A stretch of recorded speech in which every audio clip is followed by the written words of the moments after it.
Flame digital media کے bulletin میں خوش آمدید۔ Kalandarabad public school circle Kalandarabad flag ambassador school بن گیا ہے، جہاں بچوں کی کردار سازی اور قیادت کی صلاحیتیں اجاگر کرنے کے لیے جدید وسائل بروئے کار لائے جا رہے ہیں۔ اس موقع پر اسکول کے ایم ڈی واصف داؤد نے کہا کہ ان کا مقصد متوسط اور عام طبقے کے بچوں کو معیاری تعلیم فراہم کرنا ہے، اس لیے وہ داخلہ فیس نہیں لیتے اور والدین پر یونیفارم کا بوجھ بھی نہیں ڈالتے، بلکہ کتابوں پر بھی سبسڈی فراہم کی جا رہی ہے۔ انہوں نے مزید کہا کہ تعلیمی معیار کو بلند کرنے اور طلباء کی صلاحیتوں میں نکھار پیدا کرنے کے لیے مختلف تعلیمی اور تربیتی پروگرام متعارف کرائے جا رہے ہیں۔ ہمارا اسکول محض روزگار کا ذریعہ نہیں بلکہ ایک مشن اور ویژن کے تحت کام کر رہا ہے، انہوں نے واضح کیا۔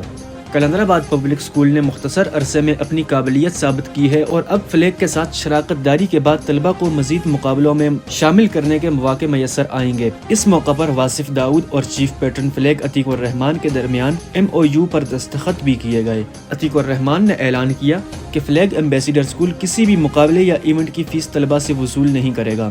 MD واصف داؤد نے کہا کہ سال بھر فلیگ کے زیر اہتمام ہونے والے مقابلوں میں شرکت کے ذریعے یہ ثابت کیا جائے گا کہ کلندرآباد پبلک اسکول بچوں کی تعلیمی اور عملی زندگی میں کامیابی کے لیے ہر ممکن اقدام کر رہا ہے۔ انہوں نے اس عزم کا اظہار کیا کہ والدین پر اضافی بوجھ ڈالے بغیر بچوں کو مستقبل کے چیلنجز کے لیے تیار کیا جائے گا۔